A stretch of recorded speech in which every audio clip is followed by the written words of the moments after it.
Welcome to Fierce Agency, the podcast about self-leadership, mental performance, and what it actually takes to lead yourself well in a demanding world. I'm Jess Sargus, and I help you be the best leader you've ever had. Here, we explore the science, stories, and practices behind courageous decision-making and sustainable high performance, both under pressure and over time. Whether you're a lawyer, a leader, an athlete, or a high achiever in any arena, Fierce Agency is how you go from being the main character in your life to its author. From just living your life to leading a life true to yourself with more fulfillment, success, and personal power every day. Let's get after it.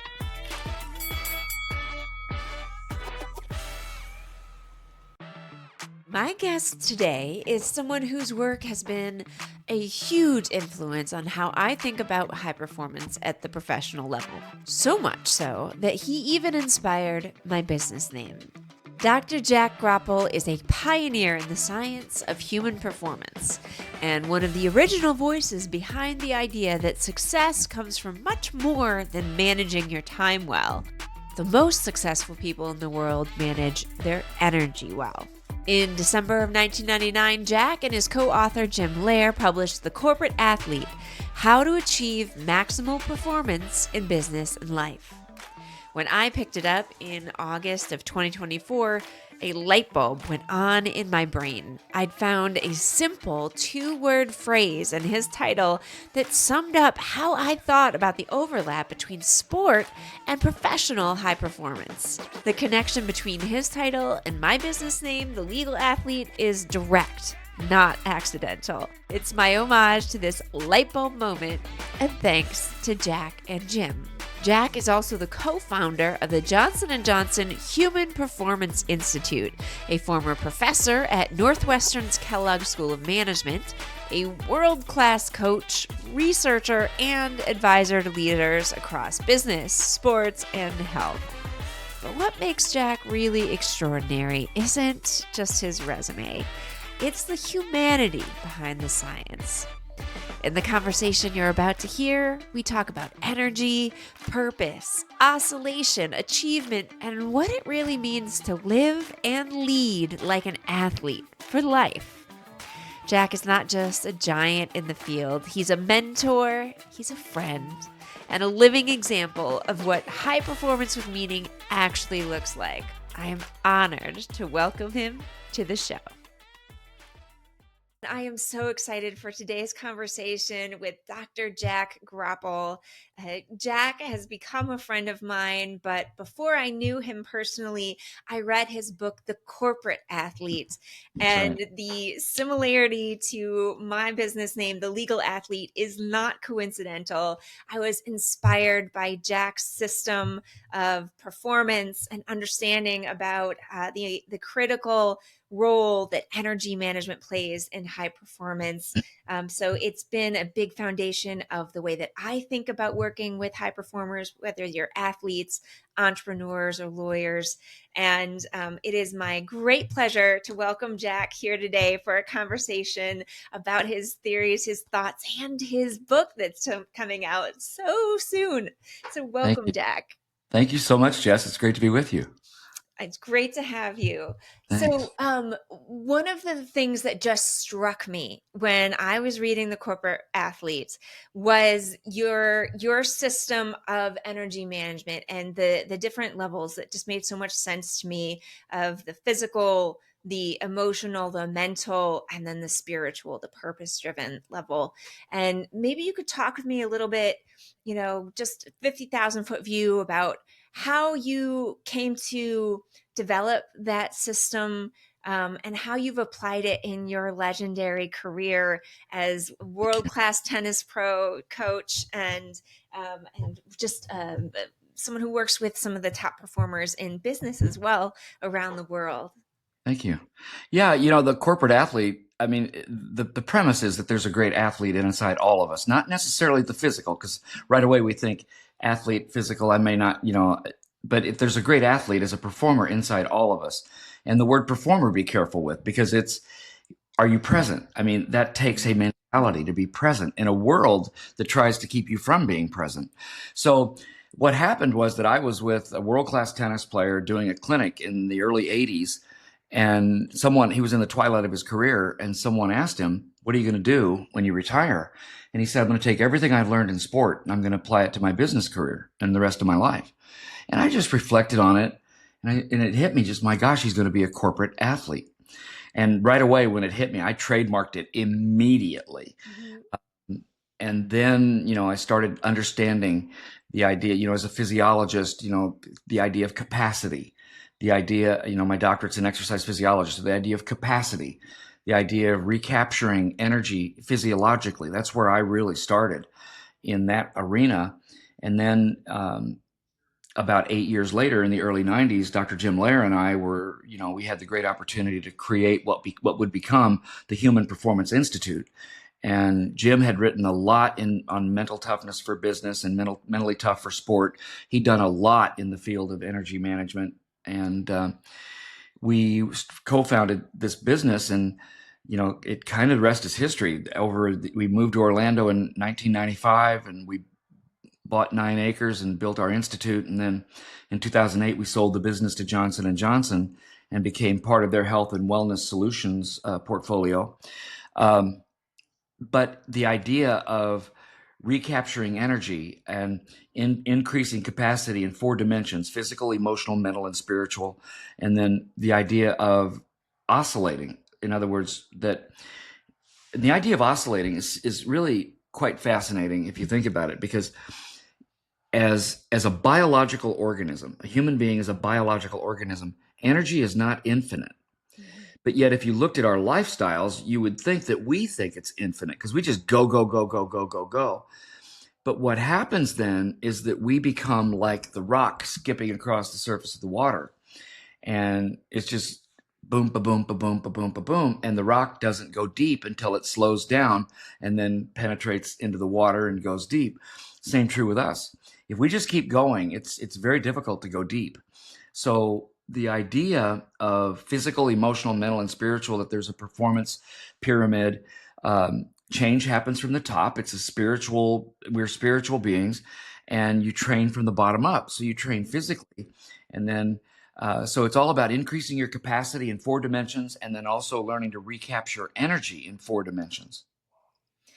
Yeah, it's brilliant to me, and I love that idea change happens, it's stimulated from the top down, from that spiritual purpose-based focus, and then that is how you basically have a North Star. I this way I think about it, of why Mhm. you're building that foundation, starting with the physical, mental, emotional, etc.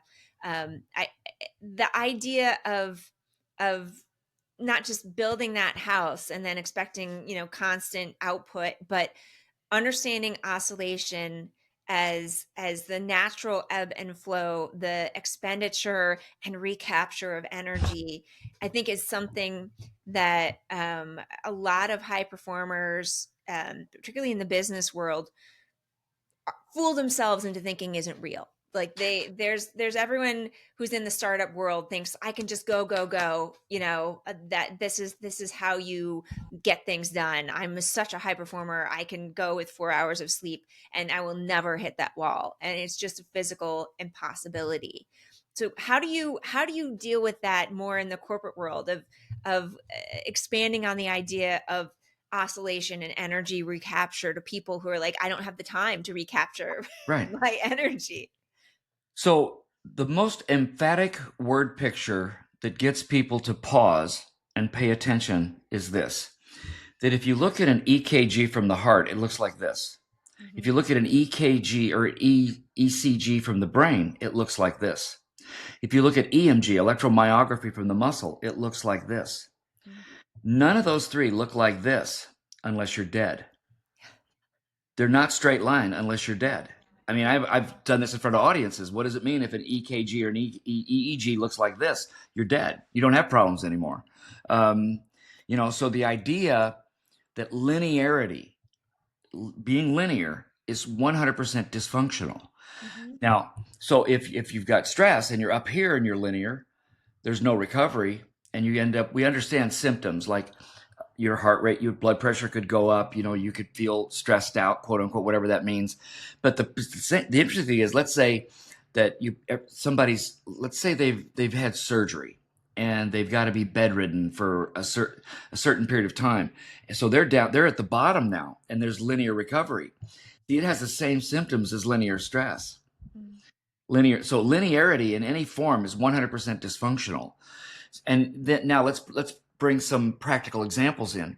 A lot of your listeners may have gone through grief counseling. If you meet with a grief counselor, they will tell you it's okay to grieve, but don't get stuck there. Mm. So grieve and then be with a group of people, then go back and grieve. Then go to a movie, maybe a comedy, so you can laugh, then go back and grieve.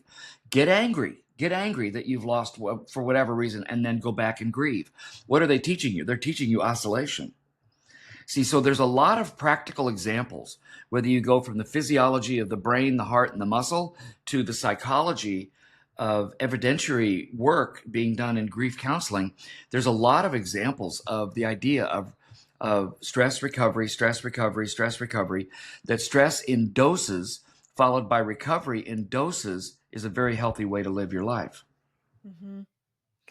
I love the dosing idea too.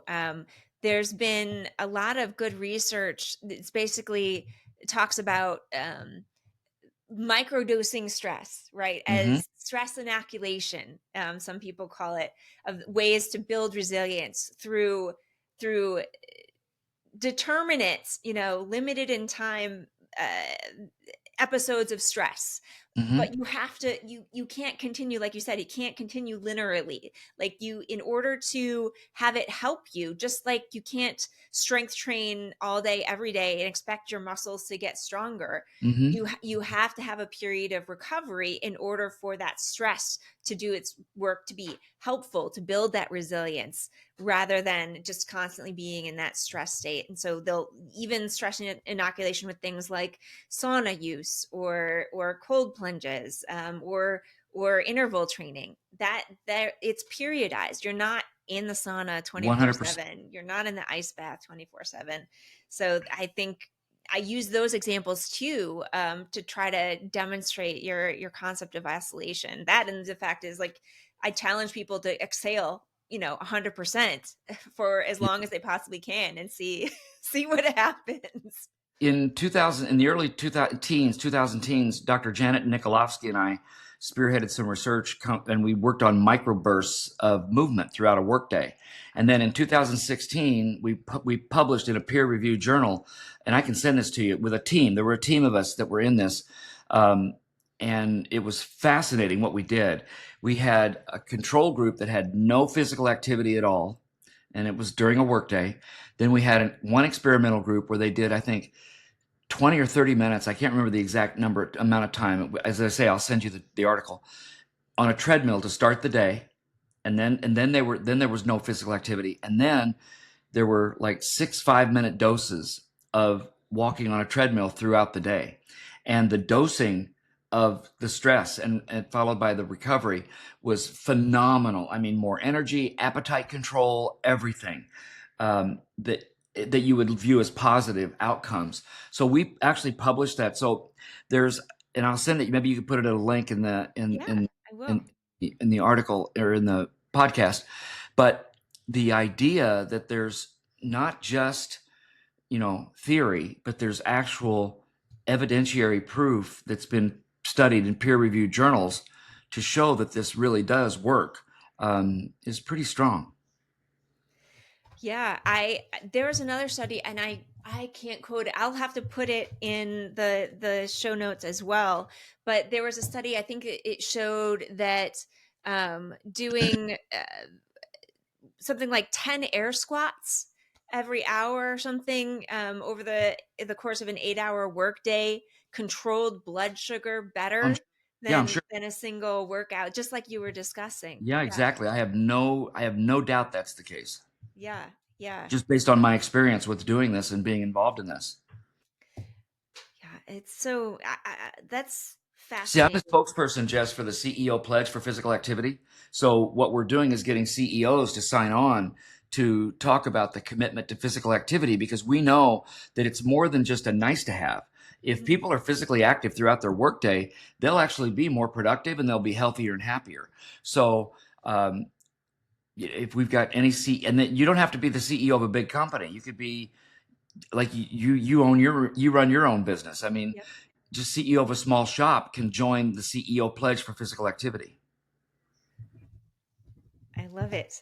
I love it. It is really critical. And I think it's great to meet head on this idea that people think that just continuing to work longer and longer, they're going to be more productive, when in fact, if you work in your physical activity, you work in mental resets, etc., that the hours that you work, you're far more productive than grinding, where your mental capacity has been diminished through fatigue, through just your brain is not meant to work, like you said, in a linear fashion. Yeah, we're just not wired that way. Mhm. Nothing about us is wired it to be linear. Nothing. Yeah. So it's like the people that say, "Well, I can tough it out." No, you can't. Because you see, here's what happens. If you try to tough it out, at some point your body and your mind are going to shut down. I'll tell you a funny story. When HPI was really active before we were acquired, and even after the acquisition, and I was teaching, I would often tell people that I know when they would get sick almost during a work year, and I would know when they're the most productive, and everybody would look at you kind of odd, and I say, well, you're the most productive the week before you go on vacation. That's when you're the most productive, Yep. because you're good. You're in your brain. You're trying to get 2 weeks work done in that 1 week. Then you go on vacation, and often people go to the beach and they lay, and it's like this. So they go from this extreme stress to this extreme recovery. And then I ask people, how many have ever gotten as sick as a dog on vacation? And 40% raise their hands all the time, every group. And everybody starts laughing because I was able to call it out. Because why? You've put your immune system, you've compromised your immune system. Then you go from extreme stress to extreme recovery, and you're totally compromised now. And so you're vulnerable.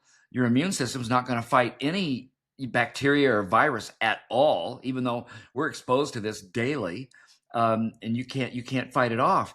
So I even told people that if you're in a stressful job, the worst thing you could do, in my mind, is go to the beach and just veg out. The best thing you could do is go on like a hiking vacation, because you've got all this mental and emotional stress in your work. Now you don't have the mental and emotional stress, but you got physical stress. So the physical stress of hiking could be a great vacation for somebody who has a lot of emotional and mental stress. Yeah. Yeah.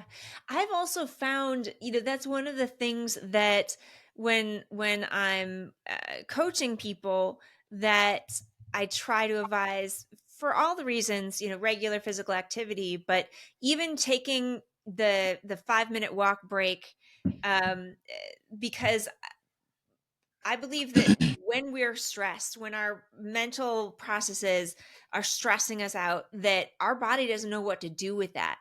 It's normally, evolutionarily, when we're stressed, we would be running, running from Mhm. danger, running away to safety, something like that. And so I think when you give your body an outlet like that, something to do with all of that pent up stress, that probably the safest way to release it without just that crash like you're talking about, where you're going from your body thinks you should be escaping danger to being inert on a beach.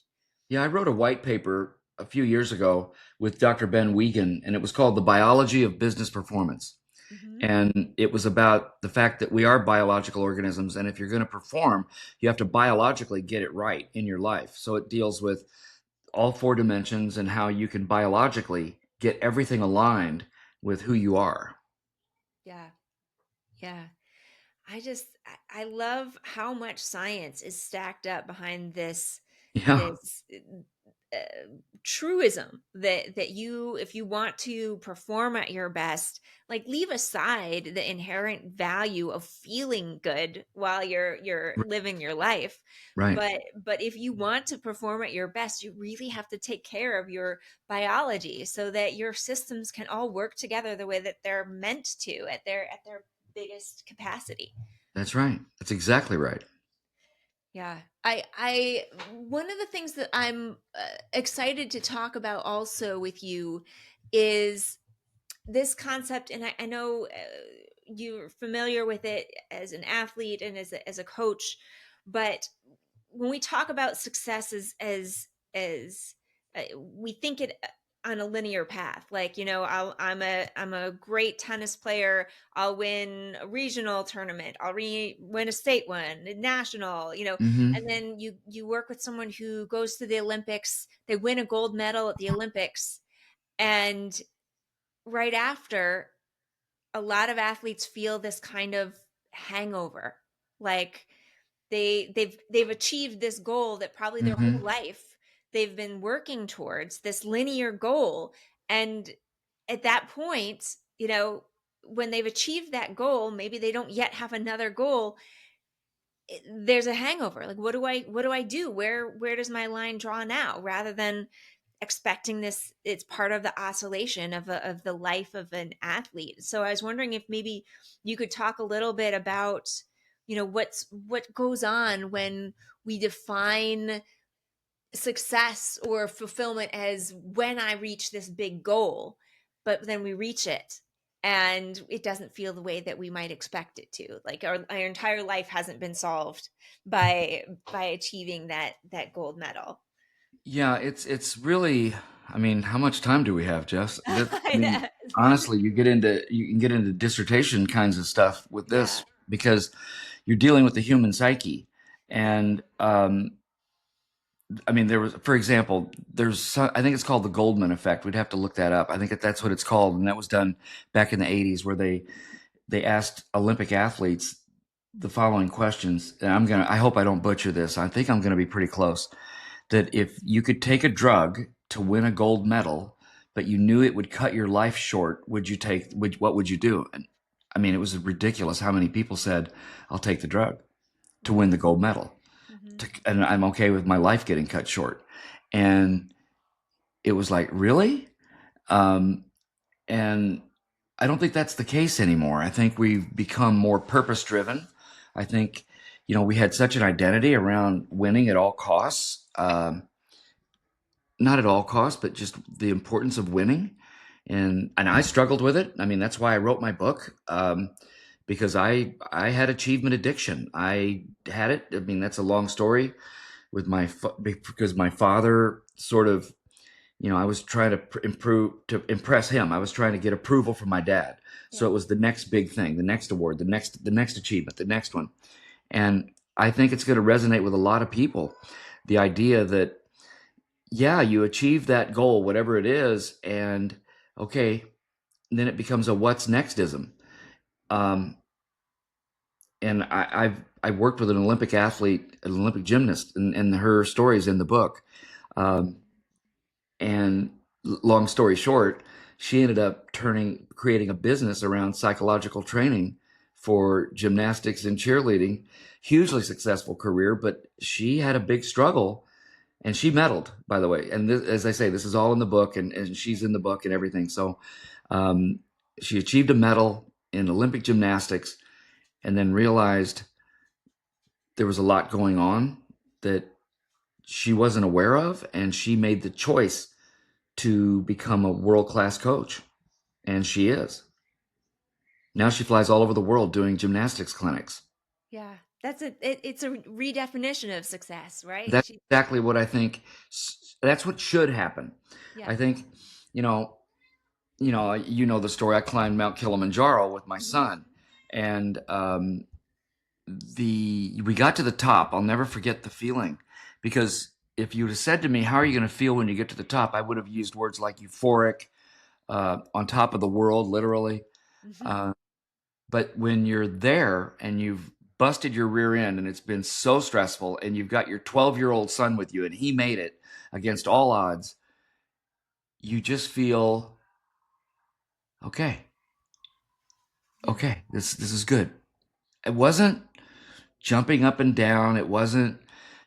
I mean, I had the most fun because I took a tennis racket and a ball and hit the highest volley on planet Earth. You know, I mean, that joke that we took the racket and ball out of the bag, and the porters and guides had never seen a tennis. They thought it was a weapon. Oh And no. they're going, "What are you doing?"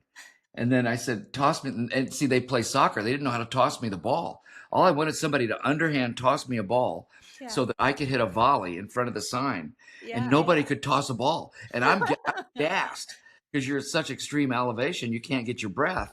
And I'm Wow. going, somebody, all you got to do, and you put the ball right here. I promise I'll just hit the volley. And finally I did it That's and got a amazing. picture of it. And then the next year, one of the astronauts took a racket and ball to the space station. Ah, they had to one up you. Pretty funny. Yeah. It was Well, pretty funny. let's talk about your book that's come out this Thank week. you. I'm so excited. I can't wait to see it. I'm waiting for my copy. I will be the Yeah. first in line. But tell us, what's the title? Tell me a little bit about it. What excites you about it coming out now? I'll have fun with you. There's the cover. Beautiful. It's called Mountains Within, A Life of Wow. Achievement, A Quest for Meaning, and the Mountain That Changed Everything. I love it. Because we were on Mount Kilimanjaro when it hit me. We were on the mountain for 8 days, and I was feeling every feel that you could possibly imagine. At one point, terror because it was a straight down drop off and it was raining and muddy, and um, anxiety, but yet at the same time, other times exhilaration. And I went, this is just like my life's been. Mhm. All the ups and downs. And I said that, and everybody, and we were doing a movement challenge with Johnson and Johnson. So we had a satellite with us. So I was posting from the mountain at the end of every evening because there's no Wi-Fi, or there might be now, but there wasn't Wi-Fi then a few years ago. And so I was posting every night on how we were doing. So everybody was following me. So it was just kind of like my career. I'm in front of everybody, and what if I don't make it? And I mean, it was the same as my career. And I said, damn, this is just like my life. And I really made the decision I was going to write my memoir on Kilimanjaro. So that was the mountain that really brought everything home with me. My son's adopted from China. So there's a whole chapter about I went to China by myself to get him. And his mom wasn't able to go. So I went by myself, and that journey. And then, you know, the journey of me being one of the first people in sports science and tennis, and that journey. And then how accidentally somebody's heard me give a talk, and it happened to be the team physician for the Chicago White Sox. And now I'm taking high speed films of the Chicago White Sox. This is way before video ever existed, by the way. Yeah. So this is before there were mega $1 million video budgets. Yeah. Um, Actual film. right. It's this actual 16 millimeter film that if you overexpose it, you've lost everything. And that, by the way, the baseball study with the White Sox was published in the American Journal of Sports Medicine. So what I always tried to do was quality work, Jess, Yeah. that it could be peer reviewed and published as a sports scientist. So yeah, the book is about the journey, and as me from a farm kid in Southern Illinois that on paper I should have been a farmer who played baseball, but his parents made him take tennis and never had a tennis lesson, but then walked on it on the team and played for the University of Illinois, So here, walk on, never had a tennis lesson, yet plays for a Big Ten college, university. Then I became the youngest NCAA coach in the nation at 25. Illinois invited me back to coach. I didn't have any experience, but yet, yeah, okay, a door opened and I went through it. Never had a speech class, yet I've traveled to 52 countries. I've spoken in front of millions in live audiences throughout my career. Never had a business class, yet Jim Lair and I started a business with our own money, and we sold it to a Fortune 50 company. And I'm not bragging. What I'm doing is telling people to have hope. This is the epilogue of the book, is have hope and use mentors in your life, because nothing would have ever happened in my life without mentors.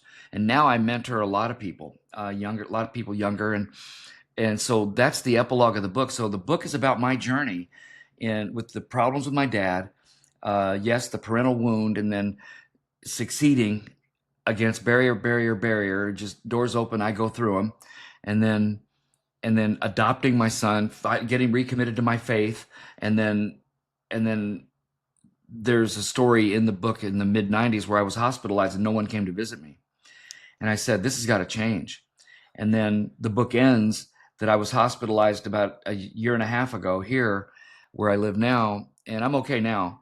but I was hospitalized with what was called an atrial flutter with my Mm. heart. And I was surrounded by people I had just met over the previous 3 months. So that's how the book is, that journey of going from isolated achievement to love and recognition and just love and fellowship. I love that. I think a lot of people are going to see themselves in aspects of your story too, and be able to relate to, the different feelings and challenges in it. And I love, so many people are hung up on credentials. Mm, They I think that was. I they're not was. ready. Yeah, we all are. We go after them. We judge ourselves for not being ready, in the right place to do X, Y, and Z because we don't have the right credentials. And what I love about your story is that, you didn't take a tennis lesson and you walked on, No. it's all of your series of, yes, you were mentored and you were helped and you were given opportunities, but you walked through the doors that were open. You took that action, and I think that's so inspiring. Thank you. My life is the epitome of the fun equation: luck equals opportunity plus preparation, Yeah. or good fortune if you want to use that word instead of luck. But the Mhm. idea that luck equals opportunity plus preparation, and this is why I said earlier I always did quality work. So I believe I prepared like crazy, Jess, so Mhm. that when a door opened, yeah, I might not be trained in that, but I prepared so hard. Let's go through the door. I'll figure this out. Yeah. And so I truly believe that my life is the epitome of luck equals opportunity plus preparation. Yeah, I think that is the secret to success. And there's a lot of coaches also that say, "Hey, you're anxious about your sports performance. Prepare more. You know, Prepare what more." I say to people all the time, doors will open for you. Will Hmm. you be ready to walk through those doors? Hmm. Because that's the preparation part. Right. And who Right. knows what that is? I don't know what the preparation is for someone. I mean, what are you talented and skilled at? What are you good at? Maybe you're good at numbers. I'm not. I could do numbers in engineering, but not finance, for example. But there are other people that are incredibly blessed in that. What about like work with your hands, carpentry? I'm not very skilled at that, but there are people that are. Be whatever it is you're talented and skilled at, be as good as you can be, Mhm. because doors will open for you, whether Yeah. it's more business, whether it's quality work. I don't know what it is, but they will open. Yeah. There's a framework that I love, that I also am reminded of in your story too, where it's the 3D framework, which is, there's 3Ds. The first is, you have to be delusional enough to have a big Like dream. that. I like that. So just let yourself dream. Like when we're kids, no one tells us if we want to be an astronaut that we can't be. We're delusional with it. We dream as big as we want to be. So you dreamed of maybe playing in a Big Ten team. And so that was the first part. You have to have the big dream. Be Yep. delusional enough not to limit yourself to what you think is practical or Love it. possible, but what you love. The second one is, you have to be determined. And that's what you're talking about. You have to Mm-hmm. be able to put in the daily work to take Right. small Right. steps towards that delusional dream. That's right. The determination is so key. The preparation is so key. And then the final D, which I also love, and maybe you've got a perspective on this too, is detached. That you're so invested in the process, you can be detached from the outcome. That you find the joy in the journey, in the preparation, in the working towards that delusional dream, that your entire sense of well-being isn't defined in the outcome that you don't control. I think your 3Ds is a very healthy way to look at it. Mm. I'm not sure I was very detached from the result as a person with achievement addiction. Yeah. Yeah. I wasn't detached. In fact, as far as drive, determination, everything else, delusional. I mean, people say, because both my mom and dad worked, and my sister basically raised me, and she's 10 years older than I am. And the everybody says, well, it's too bad you were alone all the time as a kid. And I'm going, this is the delusional part. I'm going, no, there were three of us all the time, me, myself, and I. And I had a great That's time. right. Great I had a company. great time. the three of us, we always had fun. And I mean, you could say I'm whacked out, but okay. But I had a childlike curiosity right away. I still got it, even at this stage in my life. I'm curious about everything. And all my friends say, you just ask questions all the time. And it's kind of funny. Mhm. I don't mean to get on people's nerves, but I'm just curious. So I think the detached part is a very healthy way. Like right now, I'm very detached from achievement. I'm so blessed to be. I was uh, this past year I was the distinguished alum in my college at the University of Illinois, and what an honor! I mean, just incredible. And I'm in three different tennis coaching halls of fame. I mean, what an honor! But that doesn't make. I mean, what really matters to me is that I've got a son that's amazing, and he's a junior in college right now, and he's thriving. I've got a stepson who's engaged and he's getting married, and I'm so excited for him. And that's what really matters to me right now. It's not the awards and the accolades, but that's where I'm detached now. I don't think I was detached back in the day. Yeah. Well, that's, I mean, that's something that it's hard. It Yeah. can be simple, but not easy. A No, lot of life no, is. that's right. Um, and I liked hearing your story about how you had such a different experience with your recent hospitalization, with all the Yeah. people who came to see you, Yeah. because that's in a slightly different context, but that's connection, right? That kind of connection and real relationships, that brings you into that present moment, right? Right. Right. And that, I think, maybe that helps with the detachment, is when you're connected to something bigger than yourself, to your family, to your friends, to your Yeah. community. I think you're right. I think there's a reason for existing other than just the next award, the next accomplishment, the next. But if you looked at how we live our lives, if you looked at our behaviors, you might say, well, the words coming out of your mouth aren't matching your behaviors. And that's where I would challenge people: do your behaviors match what you say? Because a lot of people say, well, yeah, I'm home. Yeah, but you might be home, but you're on your phone. Or, you don't have a boundary. People don't have boundaries. Um, so, and that's not almost non-existent right now. If you think about 30 years ago, 30 years ago, if you go further back, like before 1995, you're too young for this. But when I meet people in the workforce before 1995, I ask them, when they left work, how difficult was it to find them, like their boss? And it's impossible. Hmm. You had an automated answering machine and they left a message, but they always had to have contingency plans because you were basically unreachable when you left work. Well, that's not true today. You're Yeah. available 24/7, 365 in today's world. And I think we've not done a good job at being intentional, at having boundaries, and making the right choices. We've not been very good at that over the last 30 years. Um, and I think, that's something that we need to pay attention to.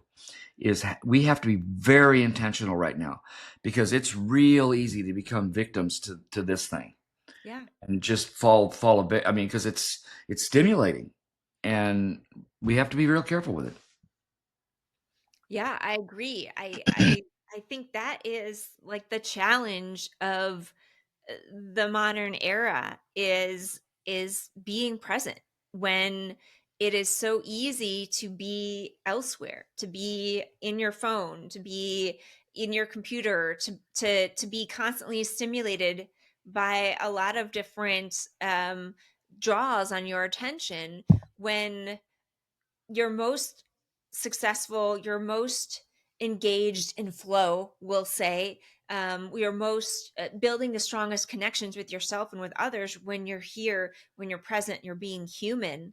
So for all of the vast capacity that technology has added, I think it's drawn us away from the critical importance of presence for creativity and for fulfillment and happiness. And I think that's, to me, that's one of the biggest challenges of the modern era, is can you be disciplined enough to be present um, and use, like you're saying, the boundaries, use the tools as tools Right. rather than Right. the vacuum that sucks your life away That's from the exactly right. core.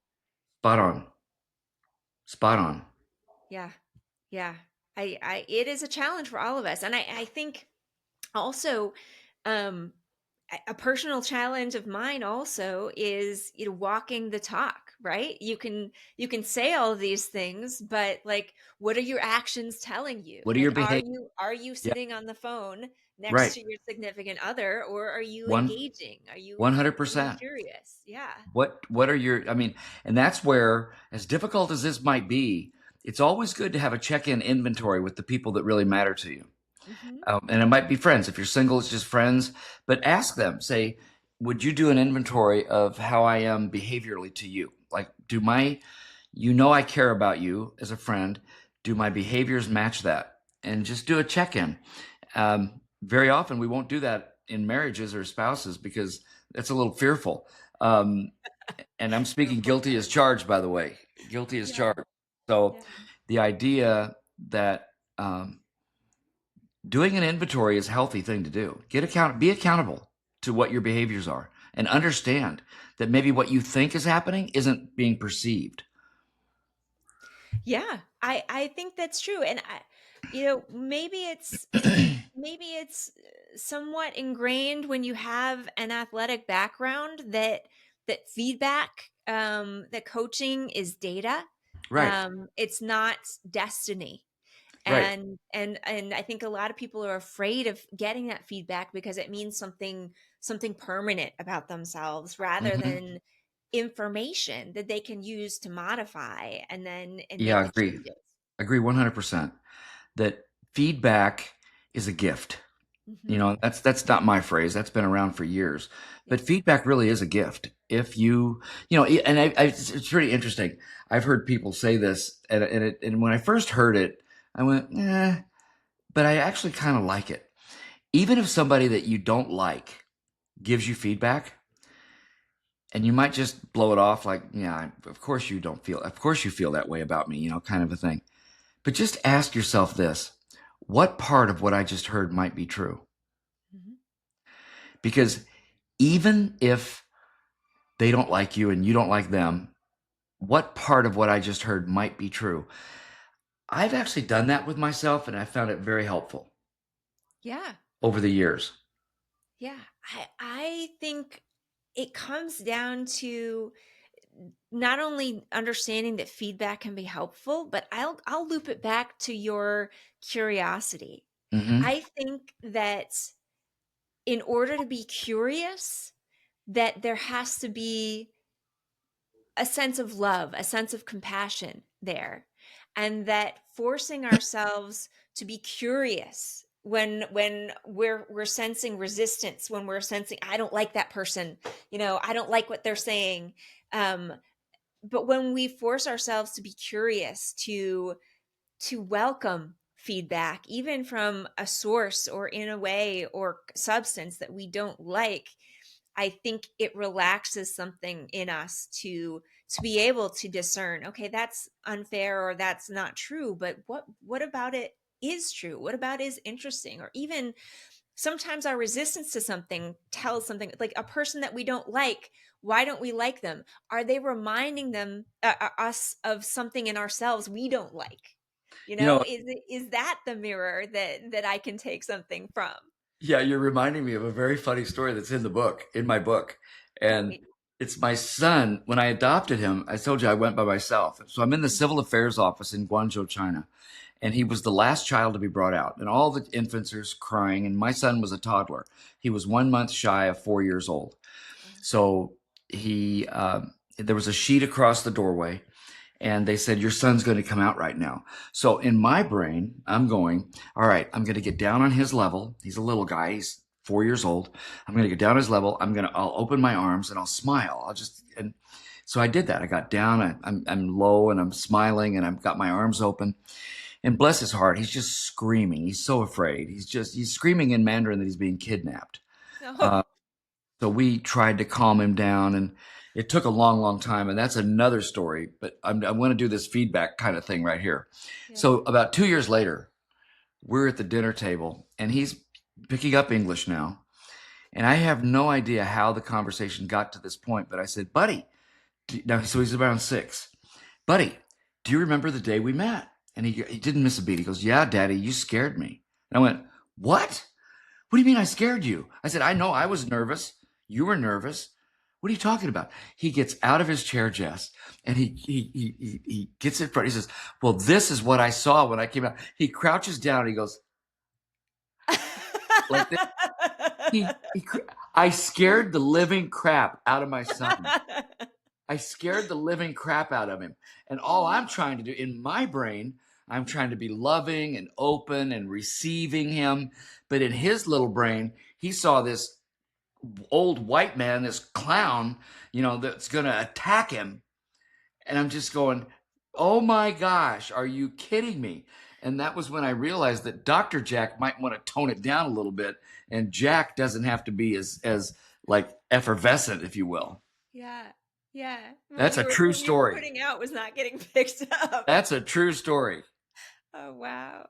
Yeah. Yeah. It's always good. It's always good. And you checked in with him with love and curiosity. I did. And I said, buddy, I'm so sorry. And I got up and hugged him, and he hugged me back and everything was great. And we're so close. But to learn that what you thought you were doing and what was going on in your brain was like a 180 in how it was received is a big deal. Yeah. Oh, wow. That's fascinating. Yeah. I think that's a really positive, it's a really powerful story. It is, and checking in with people, because communication is that two-way street. It's not just what you're putting out, it's what is being received, not just heard. So true. Yeah, that's a great example. Oh, little guy. Yeah. And then at 12, he climbs the Kilimanjaro with me. And then at 14, he wins a national championship in karate. Oh, wow. And I believe it had a lot to do with him summiting Kilimanjaro at 12, that he had the resilience to win a national AAU national championship. Yeah. You do hard things, you learn you can do hard things. Yeah, that's right. Yeah. Another blessing of sport. Yeah. Well, he'll have a lot to talk about it once he finds out you're a fighter. I'd love to talk to him. Yeah, he'll love that conversation. Yeah, I'd love to anytime. Yeah. I could talk with you for hours, Jack. This is great. We can do it again. Exceeded our time. Yeah, we'll definitely do that. For sure. I have one last question for you. I ask all of my podcast guests. It's a question that I took from Oprah. If there is one thing that you know for sure about life, about sports, about anything, what is one thing in this world that you know for sure?